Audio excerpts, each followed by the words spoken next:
Hello la communauté, j'espère que vous allez bien. Je suis ravie, mais vraiment ravie de vous retrouver dans une vidéo, dans un partage, et de vous partager vraiment quelque chose que je n'ai pas fait que je fais moins souvent.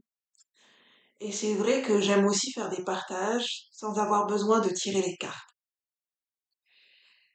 Ça me permet de montrer différentes facettes de ma personnalité aux gens qui me connaissent moins sur la chaîne. Je ne fais pas que des tirages de cartes.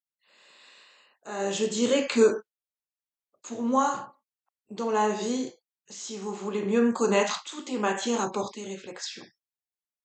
À partir du moment où je pose mon regard et je pose mon attention et mes émotions sur quelque chose qui m'appelle dans l'environnement, quelque chose qui attire mon regard, c'est vrai que je suis quelqu'un qui a le sens de l'esthétique et de la beauté dans tous les sens du terme. La beauté, ça représente beaucoup de choses pour moi et ça fait le parallèle avec la dernière vidéo que j'ai faite. Je suis quelqu'un qui pose naturellement mon regard et qui prête attention à son environnement. Je me suis rendu compte que depuis que je suis petite, je suis très observatrice par rapport à ce qui se passe à l'intérieur de moi, mes émotions, mes sens et ce qui se passe à l'extérieur de moi. J'aime contempler un paysage dans la nature, voir les différentes couleurs, les différents reliefs, les différentes caractéristiques des arbres, observer les insectes. Même j'ai remarqué, même quand je marche, mon regard est aussi porté vers en bas, vers les trottoirs. Et je suis contente parce que ça me permet de remarquer tout un tas de choses que peut-être certaines personnes ne remarquent pas. C'est-à-dire des escargots qui sont en train de traverser, et maintenant, j'ai tendance à le faire naturellement, à essayer de faire avec précaution, de, de faire attention qu'ils sont pas en train au niveau de la ventouse des escargots, parce que c'est faire attention qu'ils sont pas en train parce que les décoller de manière trop brutale, c'est pas, enfin voilà, ça peut être, on peut un peu tuer les escargots, donc j'essaye de les déposer délicatement un peu plus sur le côté. Je remarque des papillons, des petits insectes à droite à gauche. En fait, mon regard est naturellement des fois tourné vers le bas. Et c'est ça que je me suis rendu compte. Je voyais toujours ça comme quelque chose un défaut, de porter mon regard en bas en disant ça montre que je n'ai pas confiance en moi. Et finalement, je vois l'envers du décor en me disant bah si, au final, c'est une force et c'est aussi positif.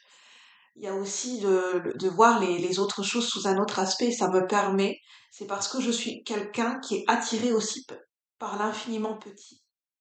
C'est-à-dire que je prête attention aux gens, aux choses et aux détails dans la vie que les gens ne prêteraient pas attention.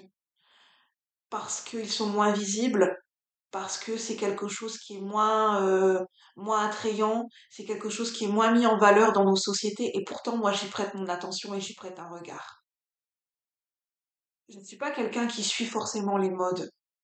Je suis ma propre vision des choses et je suis je suis ma sensibilité émotionnelle et artistique. Et quand il y a quelque chose qui m'appelle, naturellement, je vais lui accorder de l'attention. Notamment le cinéma. Le cinéma et certains films me font énormément réfléchir. Et j'ai remarqué que ce dont je prête attention, et je l'ai toujours fait, et c'est quelque chose que je me rends compte seulement aujourd'hui maintenant, en fait, ce qui attire mon regard dans les films, c'est beaucoup, comme je suis quelqu'un de très émotionnel et à la fois très mental, je regarde l'expression des visages. Je regarde le regard des acteurs, le regard des personnages. Parce que dans un regard, on peut lire, dans une posture du corps, dans un regard, on peut lire énormément de choses. Il y a beaucoup, même à travers l'écran, il y a beaucoup de choses qui passent. Et ça me permet d'allier mon analyse mentale et ma sensibilité émotionnelle pour en tirer une réflexion. Et j'ai remarqué que les films, c'est ça qui me fait évoluer ma réflexion en fait.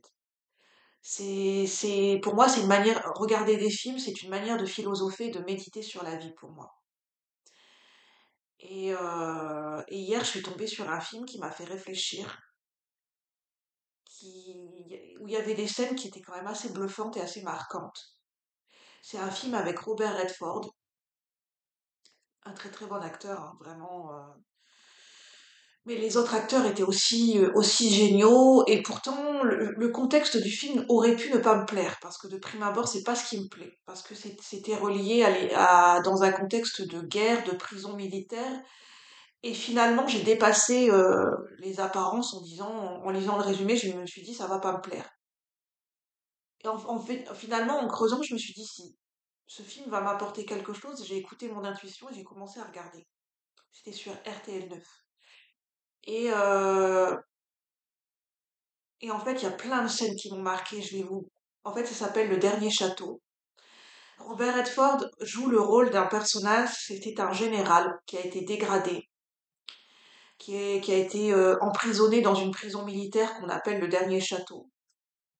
Une prison qui est assez dure pour les prisonniers militaires, qui est même très très dure.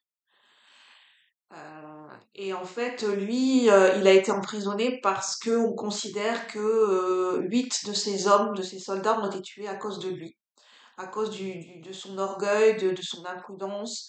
En gros, on considère qu'il les a envoyés à la mort. Et ce qui est génial, c'est que Robert Redford et ce général, en fait, il accepte. Il est tout à fait conscient de ce qu'il a fait. Il ne nie pas les faits. Et il est conscient au fur et à mesure. En fait, ce personnage, il est tellement dans une dignité, une intégrité et une connaissance de lui-même qui paraît assez bluffante. C'est-à-dire que rien que par sa posture, il impose le respect.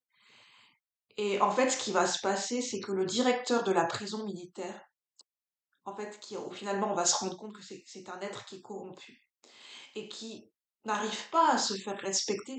En fait, la seule manière qu'il a, c'est d'être par la force brute. En donnant des punitions très sévères aux prisonniers, c'est comme ça qu'il arrive à... en fait, il ne connaît que cette façon-là. Pour lui, le respect, c'est pas important. Et il considère en gros les prisonniers et les soldats comme des moins que rien. Et en fait, ce que le personnage, le général Robert Redford, va lui enseigner, mais qui ne va pas vouloir... Ce directeur de prison est tellement fier et orgueilleux, ne voudra même pas recevoir son enseignement. En fait, par des phrases et par des postures et par des dialogues très courts des fois, où il lui lance des phrases mais tellement cinglantes et tellement dans un calme olympien, il a tellement une dignité, un respect de ce qu'il a fait dans sa vie, et même s'il a été dégradé et qu'il est prisonnier, c'est pas pour autant, comment je peux expliquer ça? Il reste digne sans être pour autant orgueilleux. Il reste à sa place de prisonnier, mais pour autant il ne se laisse pas corrompre ni rabaisser. Il garde ses principes et ses valeurs. Et pour moi, dans ce film, c'est fondamental. Et elle est là, la réflexion. Comment on peut se respecter et gagner le respect de ses pairs?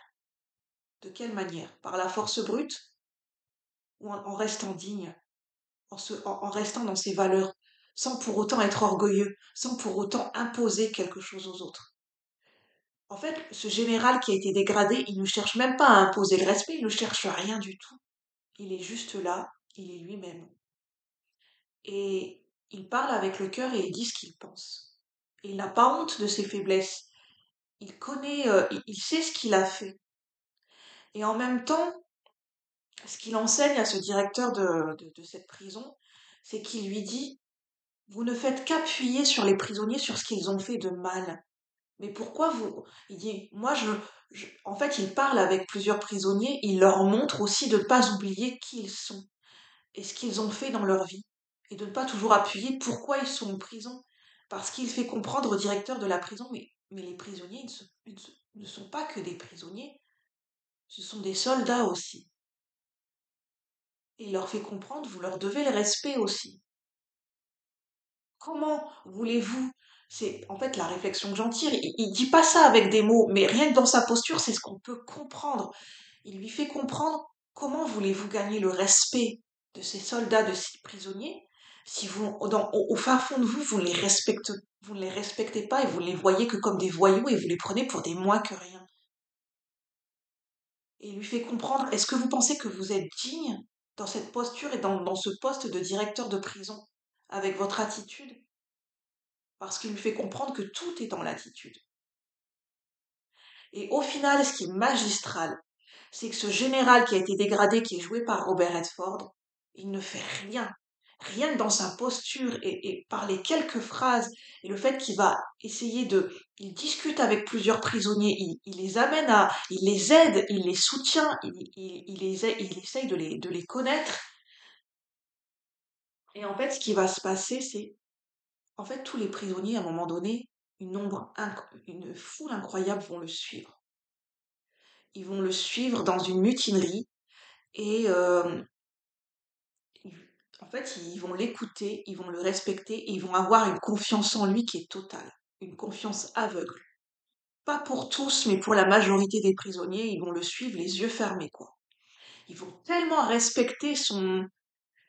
il dégage tellement un respect, une confiance totale que, voilà, ils vont l'écouter, mais vraiment, ils vont littéralement boire ses paroles. Et c'est pas de la manipulation parce qu'il n'a rien fait pour imposer le respect. Il est resté lui-même. Et, et il leur fait rappeler aussi qu'est-ce que c'est que d'être soldat. Et à un moment donné, les scènes qui m'ont marqué, c'est que à un moment donné, le directeur de la prison, on le voit, des fois, il a même plus les mots tellement l'autre, en fait, il en impose par son respect et en fait, il se sent rabaissé par les propos de ce général qui a été dégradé. Parce que rien qu'en une phrase, le directeur de prison sent que bah il n'a pas affaire à n'importe qui et que malgré qu'il a été dégradé, qu'il se retrouve en prison, bah, il reste digne et il se laisse pas rabaisser. Et le directeur de prison n'arrive pas à avoir le dessus sur lui, même en utilisant la force brute. Et ce directeur de prison, il sent qu'il a pas le dessus, quoi. Clairement, qu'il peut pas utiliser la manipulation, qu'il peut pas utiliser la... En fait, peu importe les moyens qu'ils vont utiliser, euh, il a affaire à quelqu'un qui est très intelligent et qui gagne par sa force et son respect, par son intégrité, par sa dignité, et qui ne va pas corrompre ses valeurs. Donc en fait, le directeur de prison, il se retrouve face à un mur. Et c'est là qu'il commence à perdre ses moyens. Et à chaque fois, il perd ses moyens. On le voit, il est décontenancé, il perd ses moyens. Et la seule chose qu'il lui dit, il lui dit, je vais vous mettre au trou. Vous allez être puni, vous allez vous retrouver au trou. Et qu'est-ce qu'il lui dit, le général qui a été dégradé? Il lui dit, c'est comme ça que vous voulez gagner? Après, ça reste un film, hein, je sais pas comment ça se passe concrètement, voilà, mais ça force le respect et ça force la réflexion, ça apporte des réflexions, je trouve. Et en fait, il lui fait comprendre, mais sans jamais hausser la voix, c'est comme ça que vous voulez gagner. Et l'autre, en fait, on voit qu'il réfléchit.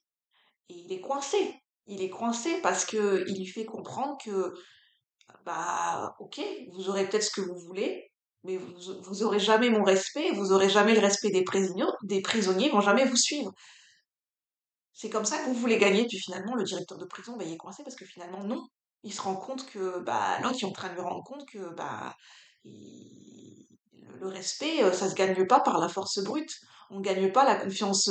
On n'arrive pas à un titre et un poste de directeur de prison en faisant des manipulations et des manigances. Voilà, il faut respecter la place à laquelle on est aussi. Et à un moment donné, il se retrouve dans la prison, dans la cantine militaire, et il est tout seul. Et en fait, le directeur de prison, dans les haut-parleurs, il explique, parce que les autres prisonniers ne savaient pas pourquoi lui, il était en prison, ce général dégradé. Donc, il explique que c'est à cause de lui que ses hommes ont été tués, tout ça. Et lui, ce général, il reste à sa place. Il ne bouge pas. Il est tout seul à manger à sa table. Il ne fait rien. Il regarde autour de lui, enfin, il ne fait rien. Et sans avoir besoin de rien faire, on voit toute une masse de prisonniers sur sa grande table qui le rejoignent, qui s'assied tranquillement à côté de lui. Il y a au moins, je sais pas, une dizaine, voire une vingtaine de personnes autour de lui. Et ils lui disent, mon général, on fait quoi maintenant? Général, on fait quoi maintenant? Ça veut dire, on vous écoute. C'est quoi votre plan? On va vous suivre. Peu importe ce que vous décidez, on va vous suivre. Enfin, malgré qu'il sache pourquoi il est en prison. Mais il a tellement un respect que c'est pas parce que est-ce que c'est vraiment de sa faute que ces hommes sont morts?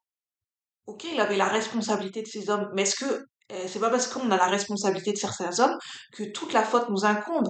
Parce qu'on reste humain. Et lui, il assume son humanité. Et,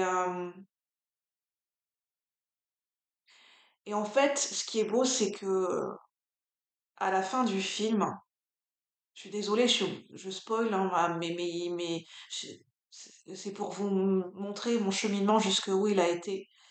À la fin du film, en fait, dans la mutinerie, il pique le drapeau du général avec tous ces hommes qui le suivent, tous les prisonniers, tous ces soldats. Et en fait, quand on dresse le drapeau américain à l'envers, dans le film, ils disent c'est pour appeler un signal de détresse. Parce qu'ils veulent le faire démissionner, ce directeur de prison qui est corrompu. Et en fait, personne ne le suit, même ses propres hommes ne l'écoutent même plus. Ceux qui étaient avec le directeur de prison, à la fin, ils ne l'écoutent même plus. Il n'y a plus personne qui l'écoute. Et à un moment donné, la seule façon qu'il a de se faire respecter, c'est de demander à ce général que c'est lui qui donne les ordres de ce qu'il a donné comme ordre pour qu'on l'écoute. C'est quand même fort, quoi. Et à la fin, lui, il va jusqu'au bout, ce Robert Redford, donc il essaye de hisser le drapeau, et il ne s'arrête pas, il ne s'arrête pas. Et l'autre, le directeur de prison, il est tellement décontenancé parce qu'il a plus aucune autorité sur personne, il lui tire dessus avec un pistolet. Et il y a un de ces, celui qui est dégradé en dessous de lui, et qui lui enlève le pistolet, il dit ça suffit maintenant. Mon colonel, je sais plus comment il dit ça suffit. Ça s'arrête là, c'est terminé. En gros, c'est terminé pour vous. Après, on voit qu'on lui met les menottes. L'autre, enfin, Robert Redford, il va quand même mourir. Mais les autres prisonniers, ben voilà, ils lui font un signe comme ça. Et en fait, le directeur de prison, il est même littéralement, il est interloqué parce que le drapeau, il a pas levé à l'envers. Il l'a levé à l'endroit. C'est pour montrer, voilà, bah, pour montrer la fierté d'être, de l'Amérique et de faire partie. Et c'est pour dire, bah voilà, euh, le dernier château pour conquérir en gros un territoire. Lui, il a réussi à le conquérir par la dignité et le respect. C'est de dresser de dresser son drapeau. Et au final, on grave son nom sur une pierre, après, dans cette prison. Et ça se termine comme ça. Mais vraiment, j'ai du mal à vous transcrire les émotions parce que, en fait, Robert Redford, il arrive tellement à faire passer par sa posture, par son ton, par son attitude, par ses jeux de regard et par cette tension qu'il y a avec ce directeur de prison. En fait, c'est rien que pour ça, c'est magistral, quoi. Et justement, c'est pour ça que j'avais envie de vous le partager. Donc, si vous avez aimé, n'hésitez pas à liker, à partager, à commenter. Et moi, je vous retrouve bientôt pour de nouveaux partages et peut-être pour vous partager d'autres inspirations, d'autres films, d'autres lectures qui me font réfléchir. Sur ce, n'hésitez pas, pour ceux qui me connaissent moins, à aller visiter les différentes playlists. Et moi, je vous souhaite une bonne journée. À bientôt. Bye bye. Merci.